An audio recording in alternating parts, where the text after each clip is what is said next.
کھاتے جا رہے ہیں سوتے. لوگ جماعت سے نماز نہیں پڑھتے سو جاتے ہیں, جماعت کا ثواب چھوڑ کے سو جائیں گے. بھائی رمضان مبارک میں فاقہ کشی کی ٹریننگ ہوتی ہے, فاقہ کشی کی تربیت لے رمضان میں, روکے اپنے آپ کو, تربیت ہوگی. روزہ ایک پریکٹس ہے, ایک مجاہدہ ہے, ایک جد و جہد ہے. جد و جہد کس چیز کی؟ اللہ کی رضا کے مطابق اپنے آپ کو ڈھالنے کی جد و جہد. صوم کا لغوی معنی ہوتا ہے رک جانا. حلال رزق سامنے پڑا ہے, حلال مشروب سامنے پڑا ہے, حلال رشتہ بیوی کا موجود ہے, لیکن ان سب چیزوں سے حالت روزہ میں رکنا, اللہ کی رضا کے لیے رکنا, اس کا نام روزہ ہے. نبی پاک علیہ السلام نے جوانوں کو حکم دیا ہے, یا معاشر الشباب, او جوانوں. یا رسول اللہ کیا حکم ہے؟ فرمایا یا نکاح کر لو اگر طاقت ہے, نہیں طاقت تو روزے رکھو. حضور روزے سے کیا ہوگا؟ فرمایا تمہارا نفس کچلا جائے گا, شیطان وسوسہ اندوزی نہیں کرے گا.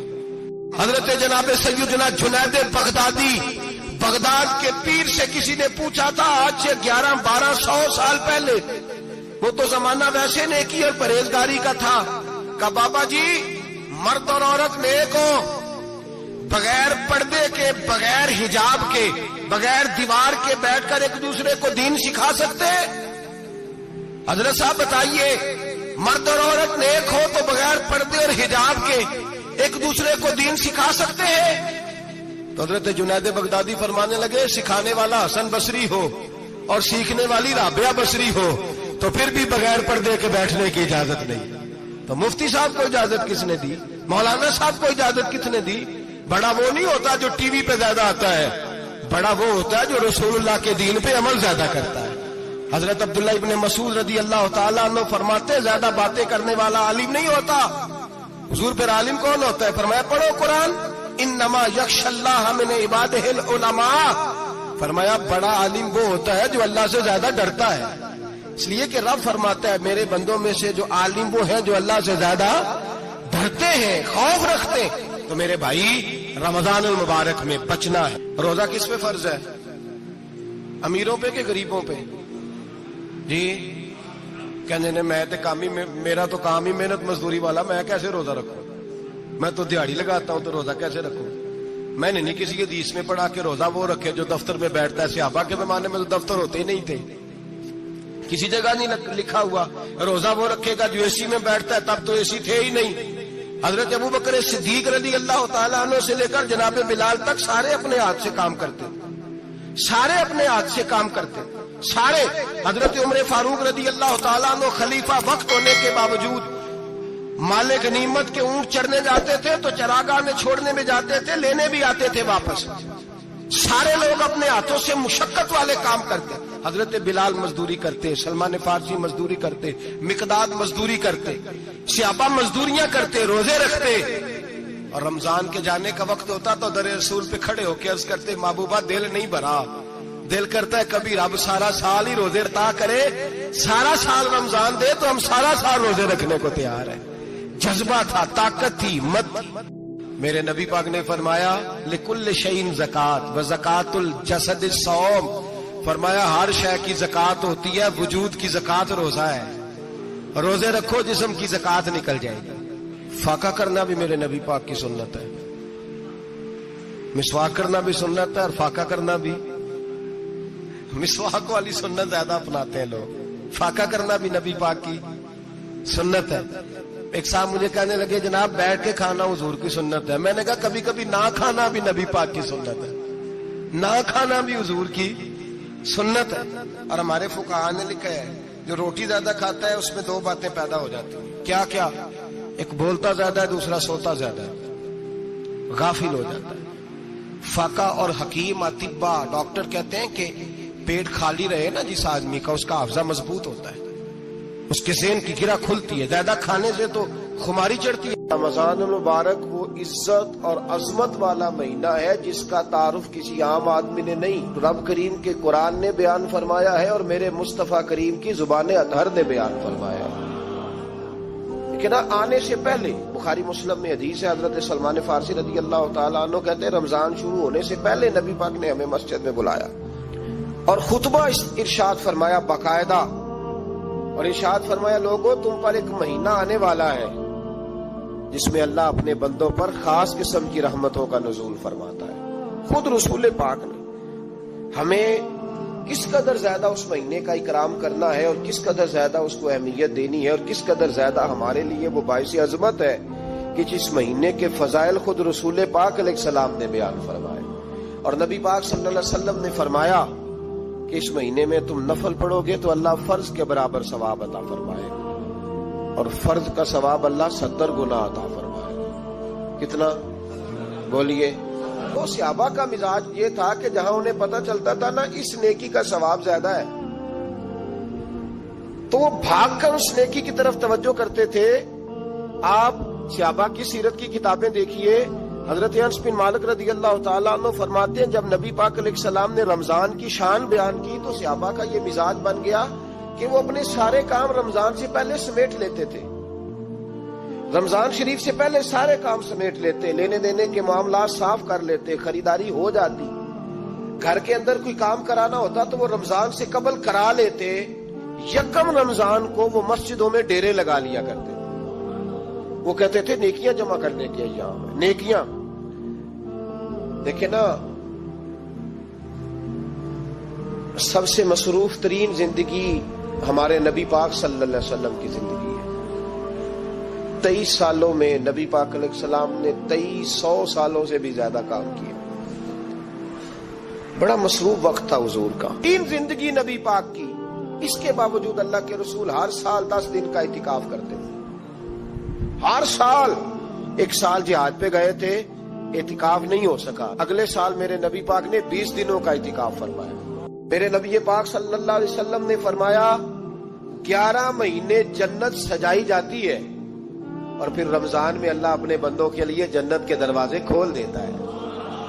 1 گھنٹہ پہلے صفائی کرتے ہیں مہمان نے آنا ہو تو 1 گھنٹہ، ورنہ بچے دوبارہ سے پھر چیزیں بکھیر دیں گے۔ 1 گھنٹہ پہلے صفائی ہوتی ہے، لمبی نہیں، لیکن میرے نبی پاک نے فرمایا رمضان کے لیے رب کریم 11 مہینے جنت کو سجاتا ہے۔ چھوٹی بات ہے، روزے آ گئے، معمولی حیثیت ہے۔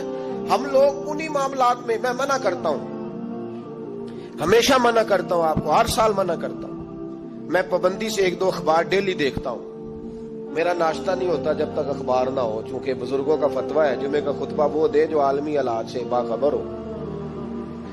ہم کوئی رسمی تقریر نہیں کرتے کہ لوگوں کو کہیں کہ روزے آ گئے تو کون سا مہینہ چل رہا ہے تو مہینے کے حساب سے خطاب ہو۔ رسول اللہ صلی اللہ تعالی علیہ وسلم کی امت کے جو ذمہ دار اور پہرے دار ہوتے ہیں انہیں امت کی پہرے داری کرنی ہوتی ہے، اس لیے وہ یہ نہیں دیکھیں گے کہ کون سا موضوع چل رہا ہے اس پر میں نے 1 گھنٹہ گزارنا ہے، ترجیحات پر بات ہوگی۔ بات یہ عرض کر رہا تھا کہ میں رمضان شریف میں اخبار نہیں دیکھتا، میری اپیل ہے آپ سے کہ آپ رمضان شریف میں نہ رمضان ٹرانسمیشن بھی نہ دیکھیں، ٹی وی پہ خبریں بھی نہ سنیں، سارا سال سنیے خبریں، ہماری خبریں سننے سے ملک میں کیا انقلاب آ گیا ہے، یا وہ جو ہم نے چوک میں کھڑے ہو کے تجزیہ کیا تھا اس سے کتنے لوگ سنور گئے۔ چھوڑے، جتنا وقت ملے وہ آ کے مسجد میں بیٹھے، اللہ کے گھر میں وقت گزاریں، ٹائم دیں، عبادت آپ کو زندہ کرے گی، روحانیت پیدا کرے گی، توانائی آئے گی، خوبصورتی آئے گی آپ کے اندر، آپ زندہ رہیں گے۔ دنیا داری دلوں کو مردہ کرتی ہے، قرآن کی تلاوت، اللہ کا ذکر، مسجد کی حاضری روح اور دل کو زندہ کر دیا کرتا ہے۔ مسجد میں بیٹھے، حضرت عائشہ صدیقہ رضی اللہ تعالیٰ عنہ فرماتی ہیں، تفسیر روح البیان میں موجود ہے، کہتی ہے ایک دن حضور اچانک میرے ساتھ آرام فرماتے بستر سے اٹھے نکل گئے۔ ہمیشہ نبی پاک علیہ السلام کا طریقہ مبارکہ تھا جب رات کو تہجد کے لیے اٹھتے تو کہتے ابو بکر کی بیٹی حق تیرا ہے، وقت تیرا ہے، پر اگر تو اجازت دے تو میں اپنے اللہ کو راضی کر لوں۔ آج حضور نے پوچھا ہی نہیں، بستر سے اٹھے چلے گئے، کہتی میں اٹھی، میں نے دائیں بائیں دیکھا، محبوب نظر نہ آئے، حضور کی تامت استعمال شدہ پڑی تھی، وہ تامت میں نے اٹھا کے اوڑھ لی اور میں نکل گئی حضور کو تلاش کرنے۔ کہتی ہیں جب میں باہر گئی مسجد نبی شریف کے ساتھ جنت البقیع کی جانب، نبی پاک سجدے میں تھے، کہتی ہے میں گئی، تھوڑی دیر کھڑی ہوئی، حضور نے آہٹ سنی تو پوچھا تو کون ہے؟ میں نے کہا میں عائشہ ہوں۔ تو محبوب نے فرمایا یہ عائشہ کون ہے؟ میں نے کہا یا رسول اللہ میں آپ کی زوجہ. فرمایا زوجہ کیا ہوتی ہے؟ یا رسول اللہ میں ابو بکر کی بیٹی. تو نبی پاک نے فرمایا یہ ابو بکر کون ہے؟ حضرت عائشہ کہتی ہے میرا کلیجہ پھٹنے کو آیا. میں وہاں سے پریشان حال واپس آئی. جب میں گئی تھی تب بھی ہلکی ہلکی بارش تھی, واپس لوٹی تو پھر بھی ہلکے ہلکے قطرے بارش کے گر رہے تھے. میں آ کے ہامتی کامتی بیٹھ گئی. تھوڑی دیر گزری تو نبی پاک تشریف لے آئے. تو حضور صلی اللہ تعالی علیہ وسلم نے مجھے پریشان دیکھا تو کہا عائشہ کیا ہوا؟ کہا حضور آج وہ ہوا ہے جو کبھی نہیں ہوا. یا رسول اللہ میں پریشان ہو گئی. حضور عجیب بات ہے, میں گئی ہوں, آپ نے پوچھا کون ہے تو میں نے کہا میں عائشہ. کا عائشہ کون؟ آپ کی زوجہ. فرمایا زوجہ کون؟ ابو بکر کی بیٹی. کا ابو بکر کون؟ اور پھر حضور میں گئی ہوں تو میرے کپڑے بھیگ گئے, آپ آئے ہیں تو کپڑے خشک ہیں, سمجھ نہیں آئی. تو لفظ سنو حدیث کے. نبی پاک نے فرمایا عائشہ لی مع اللہ وقت, میرا اپنے اللہ کے ساتھ ایک وقت ہوتا ہے. کس کے ساتھ؟ آج میرا دوستوں کے ساتھ وقت ہے, آج میرا گھومنے کا وقت ہے, آج میرا خوش گپیوں کا وقت ہے, آج میرا سیاحت کا وقت ہے, آج میرا پکنک کا وقت ہے. میرے نبی پاک نے فرمایا لی مع اللہ وقت, عائشہ میرا اپنے اللہ کے ساتھ, میرا اپنے اللہ کے ساتھ ایک وقت ہوتا ہے. اس وقت نہ وہاں کوئی فرشتہ آ سکتا ہے, نہ کوئی نبی اور مرسل آ سکتا ہے. جب فرشتہ اور نبی نہیں آ سکتے تو عائشہ اور ابو بکر کیسے آ سکتے ہیں؟ تو کہا یا رسول اللہ پھر وہاں ہوتا کون ہے؟ تو حضور فرمانے لگے ایک میں ہوتا ہوں, دوسرا میرا رب ہوتا ہے, تیسرا کوئی موجود نہیں ہوتا. امت کو درس دیا ایک وقت 24 گھنٹوں میں ایسا لایا کر جس میں تو اپنے رب کو دکھڑے سنائے, جس میں تو دعائیں مانگے, جس میں تو عرض و نیاز کرے, جس میں تو اپنے گناہوں کی معافی چاہے. اعلیٰ حضرت کے والد گرامی سے کسی نے پوچھا مولانا نقی علی خان صاحب سے کہ حضرت جی فرعون 500 سال ہی حکومت کر گیا, 500 سال ہی حکومت کر گیا, اللہ کا مقابلہ کرنے والا پکا کافر بے ایمان. تو آپ فرمانے لگے ملا رومی کی وہ کتاب پڑھو مثنوی, جس میں انہوں نے لکھا ہے کہ جب ساری دنیا سو جاتی تھی تو فرعون اٹھ کے مصلے پہ بیٹھتا تھا, کہتا تھا یا اللہ معاف کر دے, رب تو ہی ہے, گناہگار بڑا ہوں پر مہربانی کر. روز معافیاں مانگتا تھا تو رب کریم کی قدرت نے مہلت دی کہ روز توبہ کرتا ہے, چلو ایک دن سچی بھی کاری جائے تو اچھا ہے. اللہ نے مہلت دی. اور میرے بھائی اگر تو روز رات مصلے پہ بیٹھے تو تجھے مہلت ملے, عذاب نہ آئے. اگر تو اپنے رب کے ساتھ تنہائی کرے تو اللہ تجھے مہلت دے, سزا نہ دے. لیکن ہم یہ وقت نکالتے ہی نہیں, اللہ کے ساتھ میت کا ہمارا مزاج ہی نہیں. ترمذی شریف میں نبی پاک علیہ السلام نے فرمایا دنیا داروں کو دکھڑے نہ سنایا کر, مالداروں کے سامنے رونے نہ رویا کر, یہ تجھے کیا دے سکتے. تو اٹھ کے جائے گا تو کہیں گے محنت کرتا نہیں, روز مانگنے آ جاتا ہے. دنیا داروں کو دکھڑے نہ سنا, پر میں دکھ سنا تو اپنے رب کو سنا, اللہ والوں کو سنا, اللہ کے نبی کو سنا. اس سے مراد یہ سارے کہا دکھڑے اپنے رب کو سنا. اگر تو اپنے رب کو دکھڑے سنائے گا تو تھوڑی دیر ضرور ہوگی, لیکن ایک دن ایسا ضرور آئے گا. میرے مصطفیٰ کریم فرماتے رب تجھے دنیا سے بے نیاز کر کے مالا مال فرما دے گا. دھوکے کا مزاج نہ بنا, کینچی لے کے نہ گھوم کے کیسے جیب کاٹ سکتی, اللہ کو دکھڑے سنا. حضرت عائشہ عرض کرنے لگی حضور چلے یہ تو سمجھ آ گئی, لیکن بارش مجھ پہ پڑی آپ پہ پڑی نہیں. تو کہا عائشہ تم نے اڑا کیا تھا؟ کہا حضور آپ کی تامت. فرمایا بارش کوئی نہیں تھی, جب تو نے میری تامت لی تو خدا کی رحمتیں تم پر برسنے لگ گئی. تو حضور کے وجود سے لگی ہوئی چیز کوئی اوڑھ لے تو رحمت برستی ہے, تو میرے نبی کی مسجد چومنے سے کیوں رحمت نہیں برستی, جالی چومنے سے کیوں نہیں برستی, جہاں جہاں حضور رکے, جہاں جہاں نبی پاک ٹھہرے وہاں جانے سے کرم کیوں نہیں ہوتا. تو عزیزو یاد رکھو رمضان میں ایک ڈیوٹی آپ نے یہ کرنی ہے کہ عبادت کو وقت دیں, ٹائم نکالیں. جو اتنے سے بھی فارغ ہے نا وہ 19ویں روزے تک کل فارغ ہو کے 20 کو اعتکاف بیٹھے. زندگی میں ایک دفعہ اعتکاف تو ویسے بڑا ضروری ہے. ہمارے بزرگوں نے لکھا ضروری ہے ایک بندہ اعتکاف کر لے زندگی میں ایک دفعہ, ہر سال کرے تو سنت ادا ہوگی. ویسے سنت مؤکدہ علی الکفایہ ہے, بستی میں اگر کوئی بھی نہ بیٹھے گا تو سارے گناہگار ہوں. وہ حضرت سیدہ اسماء کہا کرتی تھی نبی پاک نے مجھے کہا تھا اسماء اللہ کے راستے میں گن گن کے نہ دینا ورنہ وہ بھی تجھے گن گن کے دے گا.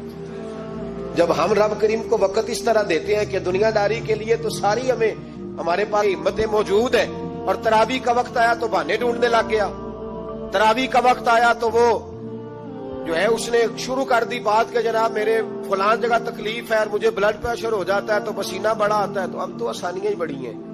صحابہ کہتے ہیں جب ہم مسجد نبی میں نماز پڑھنے جاتے تھے، بارش ہوتی تھی تو مسجد میں پانی کھڑا ہوتا تھا، کیچڑ کھڑا بن جاتا تھا، تو ہم اپنی جھولیوں میں خشک مٹی ڈال کے لے جاتے تھے، اپنی اپنی جگہ بچھا لیتے مٹی، اور پھر ہم نماز پڑھتے تو ہمارے پیشانیوں پر بھی مٹی لگ جاتی۔ تو ایک صحابی جھاڑ رہے تھے تو نبی پاک نے فرمایا نہ جھاڑ، جب تک چہرے پہ رہے گی فرشتے درود بھیجتے رہیں گے۔ اب تو ایسی لگے ہوئے مسجد میں، پھر بھی تو تراویح نہیں پڑھتا۔ تو ایک تو عبادت کو ٹائم دیں، دوسرا قرآن مجید زیادہ سے زیادہ پڑھیں، رمضان میں زیادہ سے زیادہ پڑھیں، مسجدوں میں ٹائم دیں۔ ایک بات اور، یہ حضرت علی کا قول ہے، اس کو دل کی تختی پہ لکھ لینا، دل کی تختی پہ شیر خدا کی شیروں جیسی باتیں۔ حضرت مولا علی شیر خدا فرمایا کرتے تھے، وہ نیکی کرنے والا اچھا نہیں جو نیکی کر کے اکڑ جاتا ہے اور دوسروں کو گناہگار سمجھتا ہے، وہ نیکوکار اچھا نہیں۔ فرمایا کرتے تھے اس سے وہ گناہگار اچھا ہے جو گناہ کر کے کم از کم شرمندہ تو ہوتا ہے نا۔ فرماتے ہیں جو گناہ کر کے شرمندہ ہو وہ زیادہ اچھا ہے اس سے جو نیکی کر کے اکڑ جائے۔ تو تھوڑی سی نیکی کر کے پرہیزگاری کر کے ساری دنیا کو گناہگار سمجھنے لگ جانا، یہ تو بت پیدا کر لیا ہے تو نے اپنے اندر، اس بت کو توڑ دے، پتہ نہیں کون کب آئے اور اللہ کا ولی بن جائے۔ حضرت انس بن مالک رضی اللہ تعالیٰ عنہ فرماتے ہیں جس طرح تیز آندھی چلتی ہے، ذرا مثال دیکھیں صحابی کی کتنی خوبصورت، فرماتے ہیں جس طرح تیز آندھی چلتی ہے نا، اس طرح رمضان میں میرے نبی کی سخاوت چلا کرتی ہے۔ نبی پاک ہر سائل کو دیتے، جو قیدی بند ہوتے نا، قیدی جنگ کے قیدی کفار، حضور انہیں بھی آزاد کر دیتے رمضان، فرماتے جاؤ تمہیں آزاد کیا، سخاوت کریں۔ اور میرا مشورہ ہے اس دفعہ غریبوں سے غریب سخاوت کریں، نسخہ دے رہا ہوں امیر ہونے کا، تو سخی ہو جا، رب کریم تجھے امیر کر دے گا، سخی بن جا۔ مالا والے سخی نہیں ہوندے تے سخیاں کول مال نہیں ہوندا، ایتھے اوتھے دوواں جہان نہیں، سخی کنگال نہیں ہوندا، سخی بن جاؤ۔ میرے نبی پاک علیہ السلام نے فرمایا بندہ کبھی بھی جیب کا سخی نہیں ہوتا، سخی وہی ہوتا ہے جو دل کا ہوتا ہے۔ غریبوں کو میرا مشورہ ہے کہ 10 روپے دو، لیکن رمضان میں روز دینا، ہر شام دینا، غریبوں کو ساتھ بٹھاؤ، روٹیاں کھلاؤ، افطاریاں کراؤ، غریبوں کے گھروں کے اندر سوٹ پہنچاؤ، مدارس کے طالب علموں کو کپڑے خرید کے دو، جو کچھ نہیں دے سکتا وہ ایک مسواک لا کے دے، ڈیوٹی کرو، اپنے دائیں بائیں غریبوں کا خیال رکھو۔ جن گھروں میں اکثر دیکھتے ہو کہ دال کا شاپر جاتا ہے، وہاں رمضان شریف میں صبح گوشت پہنچاؤ، مہربانی کرو، غریب۔ حضرت عبداللہ ابن عمر رضی اللہ تعالیٰ عنہ ہر روز مدینے کے مسکینوں کو ڈھونڈ کے لاتے تھے، فرماتے تھے کہ ان کو ایک تھیلا دینا میں عزت نہیں سمجھتا، ڈھونڈ کے لاتے غریبوں کو اور اپنے سامنے دسترخوان بچھاتے رمضان میں، اور پھر ان پہ کھانے چنتے اور فرماتے غریب کھائیں گے تو میرا اللہ راضی ہوگا، ساتھ بٹھا کے کھلاتے۔ ایک بڑی عجیب بات ہو گئی، گھروں میں ہو جاتی ہے، جن گھروں میں زیادہ مہمان آتے ہیں وہاں یہ مسئلے بن جاتے ہیں۔ ایک دن زوجہ کہنے لگی کھانا آپ کا یہ آج مہمان کو نہ لائیے گا، کہہ دیتی ہیں نا بیویاں کبھی کبھی، یہ نافرمانی نہیں، اگر آپ کو کھڑا کیا جائے نا رمضان میں روزہ رکھ کے باورچی خانے تو لگ پتا جائے، اس کو نافرمانی نہ سمجھے، بیوی نے پکا کے نہیں دیا جی۔ تو حضرت عبداللہ ابن عمر کی زوجہ کہنے لگی آپ کا کھانا ہے، مہمانوں کا کوئی نہیں۔ تو حضرت عبداللہ ابن عمر کہنے لگے اللہ تجھے جزا دے، تو روز پکا کے دیتی ہے، چل اس طرح کر، مجھے سرکہ اور کھجور دے دے، روٹی میرے مہمان کو دے دے۔ تو آپ کی زوجہ رو پڑی، کہنے لگی اگر آپ افطاری والوں کا اتنا خیال کرتے ہیں تو میں نہ کروں، مجھے 10-20 منٹ کا ٹائم دے، میں اپنے اوپر وزن بوجھ ڈالوں گی، میں تھوڑی مشقت میں پڑوں گی، لیکن مہمانوں کے لیے افطاری کا ضرور بندوبست کروں گا۔ جب نعرہ لگاتے نا تو کیسر کس طرح کانپتے۔ سفیر آتے روم کے ملنے کے لیے تو کہتے جاؤ عمر نفل پڑھ رہے ہیں، ٹائم کوئی نہیں۔ ایک دن اندر میٹنگ ہو رہی تھی، حضرت عمر میٹنگ میں بیٹھے تھے، آپ کے بیٹے ملنے آئے عبداللہ ابن عمر، ابا جی اندر آ جاؤ، فرمایا دروازے پہ کھڑا ہو، میں ضروری بات کر رہا ہوں، اندر نہ آنا۔ جناب عبداللہ ابن عمر کہتے ہیں میں دروازے پہ کھڑا ہو گیا، تھوڑی دیر گزری تو امام حسین بھی آ گئے، ایک حدیث میں ایک روایت میں امام حسن کا لفظ بھی ہے، امام حسین آئے، آ کے عبداللہ ابن عمر سے کہنے لگے عمر فاروق اندر ہیں؟ تو کہا وہ اندر تو ہے، تو کہا آپ کیوں دروازے پہ کھڑے ہیں؟ کہنے لگے ابا جی نے کہا ہے یہاں انتظار کرو، میں کوئی ضروری بات کر رہا ہوں، لیکن شہزادے میرے لیے کہا ہے، میرے لیے آپ جانا چاہیں تو چلے جائیں۔ امام حسین کہنے لگے امیر المومنین کوئی بات کر رہے ہوں گے، میں ظہر کے وقت مسجد میں مل لوں گا، ظہر کا ٹائم آئے گا نا تو میں مسجد میں مل لوں گا۔ یہ کہہ کے چلے گئے۔ حضرت عمر باہر آئے تو حضرت عبداللہ ابن عمر سے کہا کہ کوئی آیا تو نہیں؟ عرض کی حضور حسین ابن علی آئے۔ حسین ابن علی تو کہا اندر کیوں نہیں بھیجا؟ کہا میں نے کہا تھا بے شک چلے جائیں، لیکن وہ کہہ رہے تھے کہ میں ظہر کے وقت مسجد میں مل لوں گا۔ تو سیدنا عمر فاروق فرمانے لگے عبداللہ تجھے تیری مار ہوئے، حسین کو کیوں واپس بھیجا؟ پھر عمر دنیا داروں کے سامنے ڈٹنا، کھڑا ہونا عمر پہ ختم ہے، لیکن جو اندر کی بات ہے نا، روح کی، جو عقیدت کی بات ہے، جو وفا کا رشتہ ہے، اس کو کون سمجھے؟ یہ جو روح کی مجبوریاں ہیں، یہ جو وفا کی مجبوریاں ہیں، اسے لوگ کیا سمجھیں؟ انہیں کیا پتا کہ مرشد کے بیٹے کے پیر چومنے میں حسن کیا ہوتا ہے؟ انہیں کیا پتا کہ جب استاد کا بیٹا گھر میں آتا ہے تو دل کرتا ہے مکان بیچ کے اسے دے دیں، اس کے باپ کی نیکیاں بڑی ہیں۔ جناب عمر فاروق دوڑے گئے، امام حسین کے دروازے پہ دستک دی۔ امام حسین باہر رکھا، شہزادے یار ملنے آئے تھے، بغیر ملے کیوں آ گئے؟ عرض کی کہ آپ مصروف تھے، آپ کے اپنے بیٹے بھی دروازے پہ کھڑے تھے تو میں واپس آ گیا۔ امام حسین کہتے عمر جذبات میں آ گئے، سر سے پگڑی گر گئی، کہنے لگے حسین میرے بیٹے کا اور حسین کا کیا مقابلہ؟ کیا اس کی ماں کا نام فاطمہ الزہرا ہے؟ کیا اس کی نانی کا نام خدیجہ الکبریٰ ہے؟ کیا اس کے نانے کا نام محمد مصطفیٰ ہے؟ اور پھر سر سے پگڑی اتری تھی، اپنے بال زور سے پکڑ لیے، کہنے لگے حسین میں نا مکے میں اونٹ چرایا کرتا تھا اور ڈنڈوں سے مار کھاتا تھا اپنے باپ سے، یہ جو آج ساری دنیا میں عمر کے نعرے لگتے ہیں یہ تیرے نانے کا صدقہ ہے۔ شہزادے میری وفا اور میری وفا میں جب تیرا دل کرے نا توڑ کے آ جایا کر۔ عمر تو لوگ ایک دن امام حسین نے آگے نا جناب فاروق اعظم سے کہا، خطبہ دے رہے تھے بچوں کی تبھی شروع میں، پتہ نہیں کیا بات آئی امام حسین کے دل میں، کہنے لگے عمر نیچے اترو، یہ میرے نانا کا ممبر ہے۔ تو حضرت سیدنا عمر سنو، کبھی میرا بھی بچہ آ جائے تو میں کہتا ہوں اس کو پکڑو یار، بچوں کو تو نہیں نا جمعوں میں مطلب ذکر کیا جاتا، اترنا میرے نانے کا ممبر ہے۔ جناب عمر اتر کے نیچے کھڑے ہو گئے تو کہا جا کے اپنے نانے کے ممبر پہ بیٹھ۔ تو حضرت عمر رو پڑے، کہنے لگے شہزادے میرے نانے کا ممبر ہی کوئی نہیں ہے ہی نہیں، یہ ممبر یہ مصلی یہ تیرے نانے کی شان ہے، میرے نانے کا کوئی ممبر نہیں، تیرے ہی نانے کا ممبر ہے۔ تھوڑی دیر کھڑے رہے تو امام حسین کہنے لگے اچھا کوئی نہیں آپ کے نانے کا ممبر کا نہیں؟ کہا چلو پھر میرے نانے کے ممبر پہ بیٹھ جاؤ، چلو خیر ہے، کوئی نہیں آپ کے نانے کا؟ کہا نہیں۔ تو کہا کوئی نہیں پھر میرے نانے کے۔ جب حضرت عمر بیٹھے تو بڑا شاندار جملہ کہا، فرمانے لگے میں ممبر پر مرضی سے نہیں بیٹھا تھا، مجھے ابو بکر نے بٹھایا تھا، اور پھر حسین کے کہنے پہ میں اترا ہوں، اب مجھے حسین نے بٹھایا ہے، اب کسی کی جرأت ہے تو عمر کو اتار کے دکھائے، اب میں حسین کا تیری نسل پاک میں۔ یار کتنی بے شرمی کی بات ہے، لوگ امام حسین کو باغی کہے۔ حضور کا وصال ہوا نا تو امام حسن اور امام حسین کی عمریں ابھی 7 8 سال 9 سال کے بیچ تھی، تو حضرت مولا علی شیر خدا رضی اللہ تعالیٰ عنہ کے ساتھ امام حسن آئے مسجد میں، تو ممبر پہ بیٹھے ہوئے دیکھا حضرت ابوبکر صدیق کو، تو کہنے لگے نیچے اترنا میرے نانا کا ممبر ہے۔ بچوں کو بڑی پہچان ہوتی ہے نا ابا کے کپڑوں کی، سے پتہ ہوتا ہے کہ یہ میرے نانا کا ہے، یہ میرے نیچے اترو یہ ممبر میرے نانا کا ہے۔ تو حضرت علی المرتضیٰ نے جلدی سے پکڑا اور پکڑ کے فرمایا ذرا حسین حسن یہ کیا کہہ رہے ہو؟